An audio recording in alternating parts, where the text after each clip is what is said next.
This is the video review of Legacy Titanus with the Legacy Megazord and the Dragonzord up there.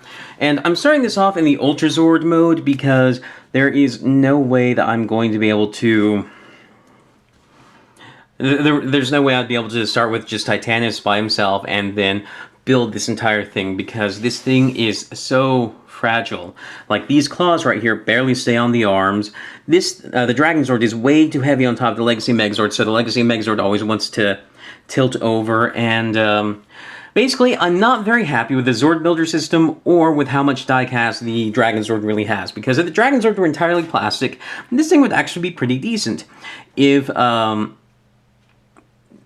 the Zord builder system hadn't been used for the Legacy Megazord, if they had engineered something a bit more solid, because they knew it was going to be made out of diecast, it would have been pretty quite a bit better.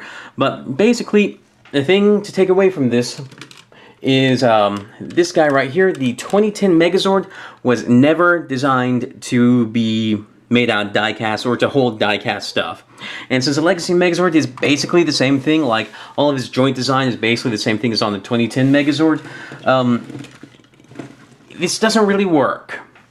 And I'm going to show you by just shaking this, and just look at this wobble, and I'm not really even shaking it that much. And the only thing keeping this up is, if you look in here, I'm using the stand from the giant spear thing that the Dragonzord has. That thing is the only thing keeping it up. If I take this out of here, it's going to droop a lot and bang around a lot, and these things just...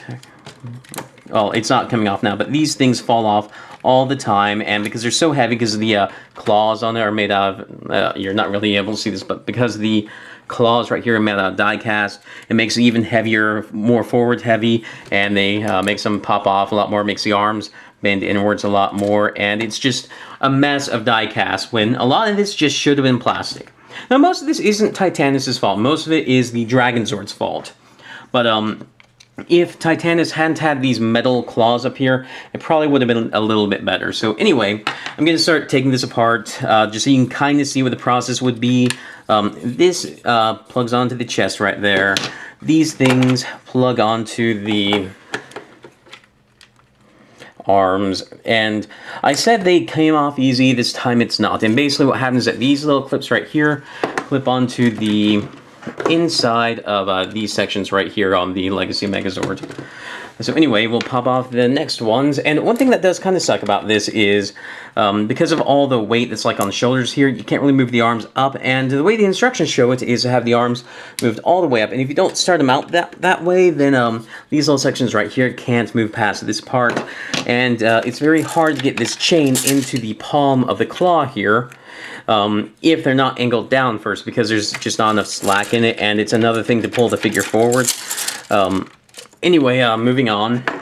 We're going to take this guy out now. And the spare parts of this guy do kind of sit inside of the chest cavity of Titanus, or the body cavity of Titanus, because the sword just kind of, you can slide them in behind, this can slide into the front, and this thing helps them stand up. It's the only thing that makes this thing kind of work at all. And there is one thing that Bandai America tried to do to make this work, which is Titanus comes with these little things right here that slip around the knees right here to try and help hold the weight, but it doesn't really work. These things are really flimsy and flexible. They really need to be huge chunks of plastic to work. Now, one thing I tried to do, you can probably see some scuff marks on the side here, so I tried to take a little bar of plastic and glue it to the side here and see if it would work. It doesn't work, because this is made out of that kind of plastic that is very low friction, so there's no good surface area for super glue to grab onto. It's a kind of plastic that doesn't take paint or super glue, so the only chance you would have of getting something that would kind of work, and if these things did work, I probably would like the set quite a bit better, because the knees would work, wouldn't be just bending forward all the time. Yeah, these things just suck. They don't do the job they're meant to do.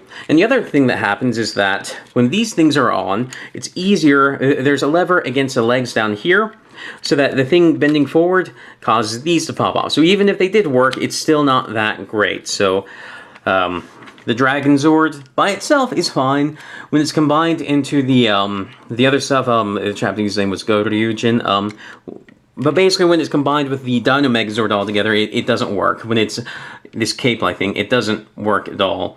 And especially doesn't work with this because there's more metal onto it, and then it's just a nightmare to keep everything together. So I'm going to put this off to the side, and we'll just start looking at Titanus by itself. I've talked about the Ultrazord a bit too much. And I really would like to not go backwards on this, but there's no way I'd be able to construct this on camera without taking a million takes and being ready to kill someone, because it really is quite awful. Like, if you just took the Dino Megazord and put it in here, that's not bad. Like, it works. But as soon as you start putting in the Dragonzord, the Dragonzord is really the thing that makes the set not work. It just needed to be made out of plastic. So anyway, I'm going to put some of this stuff to the side. I took off the chest bit from the Dragonzord, which, actually I'll bring it back so I can show you. It just fits into the cavity right there, like that. So I'll pop this out, put some of these guys off to the side. And one thing you'll notice is that this thing is very big and hard to handle. Then we're going to take the Dragonzord's tail here and pop it off, which is very, very hard to do because it's hard to get a grip on it. I don't really want to grip back here because I don't want to pop some of the ball joints off. But when you get it out, it just attaches in there by a Zord Builder port. It's like one of the few tight Zord Builder ports in this entire thing. Like, that's really what kills me about the Zord Builder ports. If they all had decent quality control, it wouldn't be bad, but Bandai America just does not have the quality control to make them work for giant projects like this. So anyway, what you're left with here is, let me pop these on. You want to pop these forward, and these things tab into the front of the thing right here. What you're left with here is what's known as Titanus's tank mode. I'm not really quite sure what you're supposed to do with this in this mode because the thing is supposed to bend down. I guess you could just put it in here like this. No, it kind of falls out. Just put it into the back then. That's what works. I'll put these things into the back too. And what you're left with here is what's known as Titanus's tank mode, basically. And basically what happens is that these guns are on his shoulders, and he has this thing down at the front, and then this thing's open. And when you move him back and forth, his guns will move up and down, and so will his paws. Now, to transform him into his normal mode, you want to pull this out. You want to pull this out. You want to close this up. And then this chain that is supposed to be held by the little claws down here when it's in the Ultrazord mode, just kind of hangs on his back like that. And then these things detach pretty interesting. You want to slide them back and then pull up. Basically what happens is that there's a little tab right there that fits into here, and then this slides forward. I know this thing's a bit too big for me to really pull it apart and show it to you. But anyway, you get this off. You can do the same thing to the other side. You push it back and pull it off. And then what you do is you take these and you plug them together. And then there are two little nubs on the back right here, and these nubs will attach to some holes in the back here. Basically, they're ball joints that aren't used for posability, and you just plug them in like this, and you get Titanus's backside like that. And then the last thing that you really need to do to get Titanus into just his Brachiosaurus mode is you want to take this, push it up, push these wheels in, and then you take this thing, and this thing does have die cast in the front right here. It's another thing that makes the Ultrazord not work, and then you just plug it onto the chest right here. And this is Titanus in his just Brachiosaurus mode. And in this mode, if you look down here, his legs move back and forth, and this guy's not motorized at all. He's not like the original, which I believe was motorized.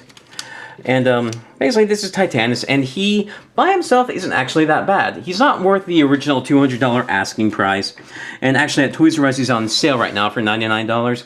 I don't think he's even really worth that, because by himself he just doesn't do anything too terribly interesting.